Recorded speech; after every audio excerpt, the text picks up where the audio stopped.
இந்த சுக்கிர தசை அப்படிங்கிறது கிட்டத்தட்ட ஒரு 20 ஆண்டு காலம் கொண்ட தசை. இந்த மிதுன லக்னத்துக்கு பார்த்திங்கன்னா 5க்கும் 12க்கும் உடையவர் யோகாதிபதி, சரிங்களா, திரிகோணாதிபதியாக வருவார். எந்த நிலையிலும் நன்மையை செய்யணும் அப்படிங்கிற ஒரு முயற்சியில் தான் சுக்கிரன் ஈடுபடுவார்.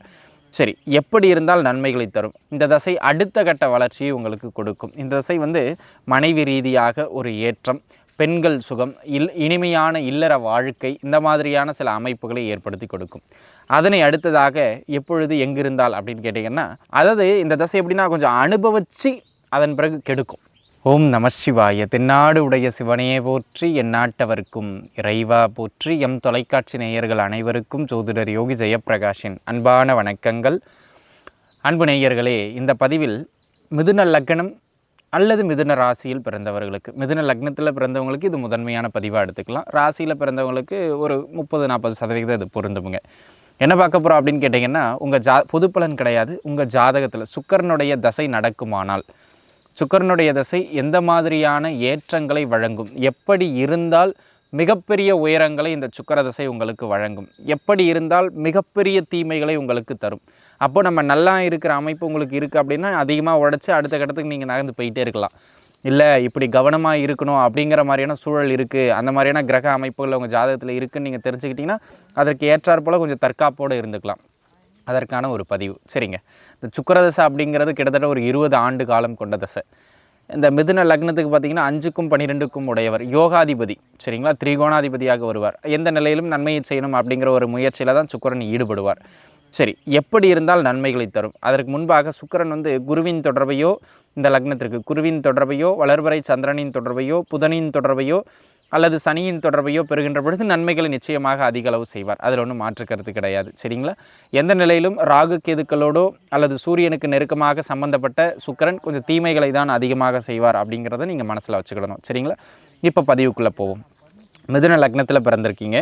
மிதுன லக்னத்தில் பிறந்த உங்களுக்கு இந்த சுக்கிரன், மிதுன லக்னத்தில் பிறந்தவங்களுக்கு இந்த சுக்கிரன் லக்னத்திற்கு 2ஆம் வீட்டில், பகை வீடு ஆனாலும் கூட லக்னத்திற்கு 2ஆம் வீட்டில் அமர்ந்து ஆயில்ய நட்சத்திரத்தை பெறுகின்றார் அப்படிங்கிற பட்சத்தில், அதனை அடுத்ததாக பூச நட்சத்திரத்தை பெறுகின்றார் அப்படிங்கிற பட்சத்தில் இந்த தசை மிகப்பெரிய யோகங்களை தரும். குறிப்பாக ஆயில்ய நட்சத்திரத்தில் அமர்கின்ற பொழுது, சரிங்களா, ஆயில்ய நட்சத்திரத்தில் குறிப்பாக அமர்கின்ற பொழுது இந்த தசை மிக மிக மிக ஏற்றங்களை உங்களுக்கு வழங்கும். குறிப்பாக சொத்து ரீதியாக ஓரளவுக்கு அப்படியே சொத்து, ஆடம்பர வாழ்க்கை, வாகன சுகம்னு அதிகரிச்சுட்டு போயிடும். சரிங்களா, லக்னத்துக்கு 2ல் கடக வீட்டில் ஆயில்ய நட்சத்திரத்தில் அமருகின்ற பொழுது. சரி, அதனை அடுத்ததாக எந்த இடத்துல எப்படி இருக்கின்ற பொழுது இந்த தசை நன்மையை செய்யும் அப்படிங்கிறத நீங்கள் கேட்டிங்க அப்படின்னு சொன்னால், அங்கேருந்து அப்படியே நேர் 7ஆம் வீடு, உங்கள் லக்னத்திற்கு நேர் 7ஆம் வீடான தனுசு வீட்டில் அவர் அமர்கிறார் அப்படின்னு வச்சுக்கோ. தனுசு வீட்டில் அமர்ந்து பூராட நட்சத்திரத்தில் இருக்கின்ற பொழுது இந்த தசை அடுத்த கட்ட வளர்ச்சியை உங்களுக்கு கொடுக்கும். இந்த தசை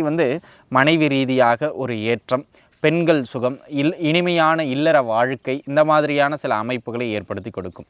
அதனை அடுத்ததாக எப்பொழுது எங்கிருந்தால் அப்படின்னு கேட்டிங்கன்னா, அப்படியே கொஞ்சம் மேலே முன்னேறி போகிறீங்க. 10ஆம் வீட்டில் சுக்கிரன் உச்சம் பெறுகிறார் மீன வீட்டில் அப்படின்னு எடுத்துக்குவோம்.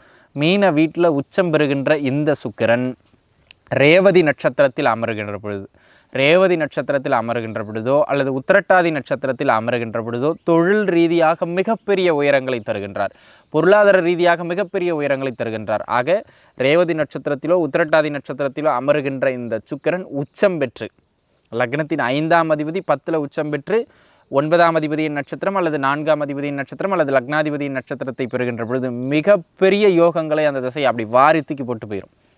அதனை அடுத்ததாக அப்படியே 11ஆம் வீடு மேஷ வீடு, அங்கே பரணி நட்சத்திரத்தில் அவர் அமருகின்றார். மிகப்பெரிய யோக நிலைப்பாட்டை இந்த லக்னத்துக்கு வழங்குவார். ஆக இப்போ நான் சொன்ன இடங்களில் சொன்ன நட்சத்திரங்களில் அமருகின்ற பொழுது இந்த சுக்கிரன் பொருளாதார ரீதியாக, பெண்கள் ரீதியாக, சொத்து சுகம், ஆடை ஆபரணம்னு ஒரு மகிழ்ச்சிகரமான வாழ்க்கையை நோக்கி உங்களை பயணப்பட வைப்பார். அங்கே அவர் குருவின் தொடர்பு, வளர்வரை சந்திரனின் தொடர்பு, சனியின் தொடர்பு, இந்த மாதிரி அந்த லக்னத்திற்கு ஒரு நல்ல ஏற்ற அமைப்புகளில் உள்ள கிரகங்களின் தொடர்பை பெறுகின்ற பொழுது அவர் கூடுதலான நன்மையை செய்வார். அப்போ இந்த மாதிரியான காலகட்டத்தில் நம்ம கடுமையாக உழைச்சி இந்த நேரம்லாம் எப்போ வரும்னு பார்த்து அப்படியே ஃபயராக வேலை செஞ்சு அடுத்த கட்டத்துக்கு ஓடி போயிடணும். சரிங்க, எப்படி இருந்தால் சுக்கிர தசை மிக கடுமையான தீமையை செய்யும் அதையும் பார்த்துருவோம். அன்பு நண்பர்களே, சுக்கிர தசை உங்களுக்கு நடக்குது. மிதுன லக்னத்திற்கு 5ஆம் அதிபதி பெரிய தீமைகளை செய்ய மாட்டார். இருந்தாலும் அவரே போய் கொஞ்சம் எக்கு தப்பாக லாக் ஆகிறான்னா தீமைகளை செய்வார் அப்படிங்கிறதுல மாற்று கருத்து கிடையாது. அதை சொல்லு, எப்போ செய்வார் அப்படிங்கிறது ரொம்ப முக்கியம். மிதுன லக்னம், லக்னத்திற்கு அவர் வந்து பார்த்திங்க அப்படின்னு சொன்னால் 5க்கும் 12க்கும் உடையவர். கடுமையான பகை பெற்று 3ஆம் வீட்டில் போய் அமர்றாருன்னு வச்சுக்குவோம். சிம்ம ராசியில் அமர்றார். சிம்ம ராசியில் அமர்கின்ற அவர் மகம் நட்சத்திரத்தை பெற்றோ அல்லது உத்திரம் நட்சத்திரத்தை பெற்றோ அமர்கிறார் அப்படின்னு ஒரு எடுத்துக்காட்டுக்கு வச்சுக்குவோம். 3ஆம் வீடு பகை வீடு, கடுமையான மறைவு, அந்த இடத்துல அமர்ந்து உத்திர நட்சத்திரத்தை பெறுகிறார். 3ஆம் அதிபதியின் நட்சத்திரத்தை பெறுகிறார். 12ஆம் அதிபதி 3ஆம் அதிபதியின் நட்சத்திரத்தை பெறுகிறார் அல்லது கேதுவின் நட்சத்திரத்தை பெறுகிறார். பொருளாதார ரீதியாக தொந்தரவுகளை வழங்குவார். சொத்து சுகங்களின் ரீதியாக தொந்தரவுகளை வழங்குவார். எதிர்பாராத இடத்தின் இழப்பு, எதிர்பாராத அதாவது நல்லா வளர்ந்து வந்தவங்க திடீர்னு கையை விட்டு சொத்து போயிடுச்சு, திடீர்னு கையை விட்டு எல்லா பொருளாதாரம் போயிடுச்சு அப்படின்னு சொல்லுவாங்களே, அந்த நிலைப்பாட்டை அவர் ஏற்படுத்துவார். சரிங்க. அங்கிருந்து அப்படியே சுக்கிரன் விருச்சக ராசிக்கு தூக்கி போடுங்க. 6ஆம் வீட்டில் அமருகிறார். 6ஆம் வீட்டில் அமருகின்ற இந்த சுக்கிரன் அஷ்டமாதிபதியின் நட்சத்திரமாகிய சனியின் நட்சத்திரத்தை பெறுகிறார்னு வச்சுக்கோம். அதாவது அனுச நட்சத்திரத்தை பெறுகிறார். சனி இந்த அனுச நட்சத்திரத்திற்கு அமர்றார். அந்த கால் கொடுத்த சனி 6, 8, 12 எங்கு அமர்ந்திருந்தாலும் சரி, இந்த தசை மிக கடுமையான தொந்தரவுகளை தரும். அதாவது அந்த லக்னத்திற்கு 6ஆம் வீடான சனியின் நட்சத்திரமான அனுச நட்சத்திரத்தில் விருச்சிக ராசியில் அமருகின்ற பொழுது மிக கடுமையான தொந்தரவுகளை பொருளாதார ரீதியாகவும் தொழில் ரீதியாகவும் உடல்நல ரீதியாகவும் தரும். அப்படியே அங்கிருந்து 8ஆம் வீடு மகர வீடு, மகர வீட்டில் அமர்றார். மகர வீட்டில் அவர் எந்த நட்சத்திரத்தில் அமர்ந்தாலும் உங்களுக்கு தொந்தரவு தான். அவிட்ட இதுதான் மிக மிக கடுமையான நிலைப்பாடு. அவிட்ட நட்சத்திரத்தில் அமர்ந்தாலும் தொந்தரவு, திருவோண நட்சத்திரத்தில் அமர்ந்தாலும் தொந்தரவு, குறிப்பாக உத்திராட நட்சத்திரத்தில் அமர்ந்தாலும் தொந்தரவு. இதில் அவிட்ட நட்சத்திரத்திலும் உத்திராட நட்சத்திரத்திலும் அமர்வது மிக கடுமையான மோசமான நிலை.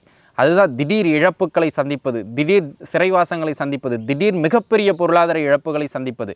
இந்த இந்த இந்த இந்த மாதிரியான கெட்ட அமைப்புகள் இப்போது நான் சொன்ன இடங்கள்லாம் இருக்குது பார்த்தீங்களா, இது எல்லாமே உங்களுக்கு தொந்தரவுகளை தருகின்ற இடங்கள். இந்த இடங்களில் அமருகின்ற பொழுது மிக மிக கடுமையான தொந்தரவுகளை சுக்கிரதசை தரும்.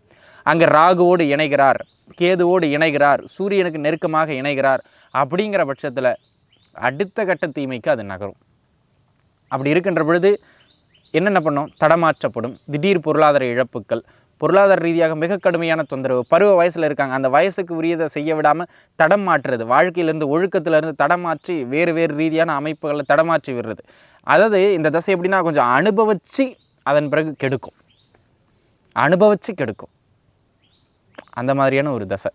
இப்படி இருக்குன்னு சொன்னால் தயவு செஞ்சு குழந்தைகள் இருக்குது பருவத்தில் சுக்கிரதசை வருதுன்னா பெற்றவர்கள் என்ன சொல்லுதுங்க, கண்ணில் கழுகு பார்வையை வச்சு பார்க்கணும். படிக்கலனாலும் பரவாயில்ல, பிள்ளை வீட்டில் இருந்துட்டு போயிட்டோம், இல்லைனா தவறான வழிகாட்டப்படுவார்கள். அப்படியே மொபைல் ஃபோன் எடுத்தாங்கன்னா அப்படியே மூடிக்கிட்டு போயிடுவாங்க. பணத்துக்கு முன்னாடியே ஓடிடுவாங்க, இல்லை சினிமா பின்னாடியே ஓடிடுவாங்க. ஏதாவது ஒன்றில் மூழ்கி ஒரு மாயையில் மூழ்கி அப்படியே லைஃப்பில் கொஞ்சம் பின்னடைவாயிடுவாங்க. ஆக அன்பு நண்பர்களே, தொழில் பண்ணுறவங்களா இருக்கீங்க, தயவு செஞ்சு இந்த காலகட்டத்தில் பெரிய முதலீடுகள் போடாதீங்க, அது பெரிய பின்னடைவுகளை ஏற்படுத்திடும். பெண்கள் விஷயங்களில் ரொம்ப கவனமாக இருந்துக்கணும். இந்த மாதிரியான சுக்கிரன் சம்மந்தப்பட்ட காரக விஷயங்களில் ரொம்ப கவனமாக இருந்துக்கணும். ஆக இந்த மாதிரியான கடுமையான தொந்தரவுகளை தரும். ஆக இந்த மாதிரியான நேரங்களில் கவனமாக அங்கே அகலக்கால் வைக்காமல் இருப்பதும், பெண் தெய்வங்கள் சாந்த தெய்வங்களினுடைய வழிபாடுகளை, லக்ஷ்மி தாயார், காமாட்சி, மீனாட்சி, விஷாலாட்சி, இந்த மாதிரி சாந்தமான தெய்வங்களை வழிபாடு செய்வது, பெண் தெய்வங்களை, இந்த தொந்தரவுகளை ஓரளவுக்கு உங்களுக்கு கட்டுப்படுத்தி கொடுக்கும். ஆக அன்பு நண்பர்களே, இந்த பதிவில் பார்த்தீங்க அப்படின்னு சொன்னால் எப்படி இருந்தால் நன்மைகள், எப்படி இருந்தால் தீமைகள் மிதுன லக்ன நண்பர்களுக்கு பார்த்தோம். இது நிச்சயமாக உங்களுக்கு ஓரளவு உதவிகரமாக எப்படி நம்ம செயல்பட்டுக்கலாம் தசை நடக்கும்போது. ஏன்னா 20 வருட தசை, சும்மா ஒரு நாள் 2 நாள் கிடையாது. ஆக எப்படி செயல்பட்டுக்கலாம் அப்படிங்கிற ஒரு புரிதலை உங்களுக்கு நிச்சயமாக கொடுத்துருக்கும். இந்த பதிவு நிச்சயம் உங்களுக்கு பயனுள்ளதாக அமைந்திருக்கும் நான் நம்புகிறேன். மீண்டும் இன்னொரு நல்ல தகவலில் உங்கள் அனைவரையும் வந்து சந்திக்கின்றேன். அதுவரை உங்களிடமிருந்து விடைபெறுகிறேன். அனைவரும் நன்றாகவே இருப்பீர்கள். வாழ்க வளமுடன். நன்றி.